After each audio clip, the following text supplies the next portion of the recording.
जो लोग यहाँ पे CS AIML वगैरह में जो AI में मतलब आना चाहते हैं इस ब्रांच में, तो आप उनको ये कॉलेज सजेस्ट करते हैं? आप कितना एक्सपेक्ट करते हैं कि यहाँ तक की जो मतलब एवरेज पैकेज होता होगा वो कितना लगता होगा एवरेज पैकेज मतलब आपके हिसाब से? नमस्ते आप सरकार, जय हिंद। मैं हूं किशन बत्रा, आपका दोस्त, और भी आ चुका हूं kite group of institution applied sciences के बाहर, यानी जो कि बीटेक का ये ब्लॉक है। और अभी मेरे साथ खड़े हैं प्रिंस, जो कि फर्स्ट ईयर के स्टूडेंट हैं। इन्होंने अभी हाल में ही एडमिशन लिया है, तो इनसे अभी क्वेश्चंस करते हैं।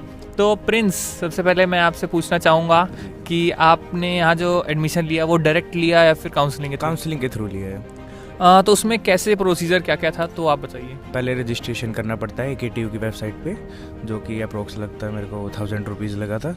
फिर उसके बाद हमारे काउंसलिंग के 4 राउंड होते हैं। पहले 2 राउंड में मेरे को CSIT मिली थी, देन मेरे को फिर 3rd राउंड में CSE AI मिल गई थी, तो जो कि मेरे लिए बेटर थी, तो मैंने वही लॉक कर दी थी। तो प्रिंस, अभी आप CS AI में है। AI कौन सा ब्रांच है आपकी? CSE AI। CSE AI में है। तो आपने जब बीटेक चूज़ किया तो आपके जो एक्सपेक्टेशंस रहे होंगे, तो वो इस कॉलेज में आने के बाद फुलफिल हुए? हाँ, जो मैंने सोचा था वही है कि फैकल्टी सपोर्टिव है, लैब्स वगैरह मैं यूज़ कर लेता हूँ, जो भी मतलब टीचर बहुत अच्छे हैं, हमारे HOD मैम अच्छी हैं, रेखा मैम, स्टूडेंट सपोर्टिव हैं। तो जो लोग यहाँ पे CS AIML वगैरह में जो AI में मतलब आना चाहते हैं इस ब्रांच में, तो आप उनको ये कॉलेज सजेस्ट करते हैं? हाँ, बहुत अच्छा कॉलेज है। ओके, तो एडमिशन जैसे आपने बता दिया कि डायरेक्ट होता है, तो आपको क्या ये पता है कितने सीट्स यहाँ पे मतलब डायरेक्ट के थ्रू हैं और काउंसलिंग के थ्रू, किसका आइडिया आपको है? नहीं, ये तो मेरे को आइडिया। ओके। और फीस कितनी लगी थी आपकी एडमिशन? मेरी एडमिशन के टाइम लगी थी 1,20,000 एंड 20,000 व्हेन जब मैंने क्या बोलते हैं कि AKTU के अंदर जब हमारा सीट लॉक हो गई थी ना, 20,000 जब भरे थे मैंने। ओके, ओवरऑल टोटल 140 लगी है। ओके, तो आपकी फ़ीस 140 लगी। और स्कॉलरशिप आपने अप्लाई की? नहीं, क्योंकि मैं अदर स्टेट से हूँ, हरियाणा से हूँ, और इसलिए मैं अप्लाई नहीं कर सकता, क्योंकि ये जो स्कॉलरशिप है वो UP गवर्नमेंट की है। ओके, तो आपसे एक चीज़ और पूछूंगा, लाइब्रेरी और लैब्स की जो फैसिलिटीज़ हैं और जो प्रोवाइडेड आपको फैसिलिटीज़ हैं वो आपको कैसी लगती हैं? जैसे मैं वैसे शूटिंग भी करता हूँ यहाँ पे, तो यहाँ पे क्या हमें डीन सर से परमिशन लेनी पड़ती है, तो अलाउड कर देते हैं कि तुम शूटिंग भी कर सकते हैं, लैब्स वगैरह भी यूज़ कर सकते हैं, लाइब्रेरी भी हम यूज़ कर सकते हैं, तो बिल्कुल अच्छा है यहाँ।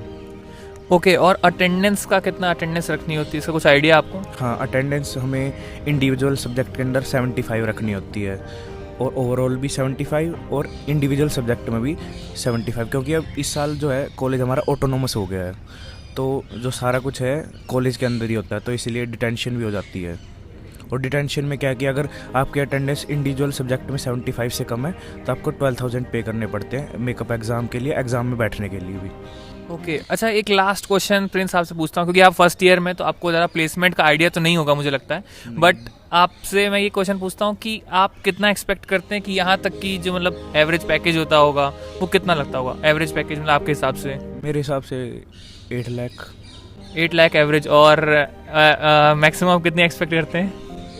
मैक्सिमम तो देखो अभी टैलेंट के ऊपर है कि बंदा मतलब कैंपस के हिसाब से तो मेरे को लग रहा है कि 8-9 ही लगता होगा, पर मैक्सिमम क्या, अभी हमारे CSE AI ब्रांच से 4th ईयर में अक्षत शर्मा, उनका शायद 60 लाख का गया अभी हाईएस्ट ऑफ कैंपस प्लेसमेंट है वो। Okay, thank you so much Prince, और बहुत अच्छा लगा आपसे मिलके, और उम्मीद करता हूँ आपको सारे डाउट्स वगैरह जो भी आप एडमिशन लेना चाहते हैं AI ब्रांच में, वो सभी आप क्लियर हो चुके होंगे। और अगर फिर भी कुछ क्वेरीज आपकी बची हैं तो कमेंट में कर दीजिएगा, कमेंट में भेजिएगा, मैं कोशिश करूँगा उन कमेंट्स को भी रिप्लाई करूँ, या फिर उस पर भी एक इंडिविजुअल वीडियो क्रिएट करूँगा। तो अगर वीडियो पसंद आया तो वीडियो को लाइक कर दीजिए, और चैनल सब्सक्राइब करना बिल्कुल ही मत भूलिएगा। मिलता हूँ आपसे अगले वीडियो में। Till then, good bye, take care, जय हिंद।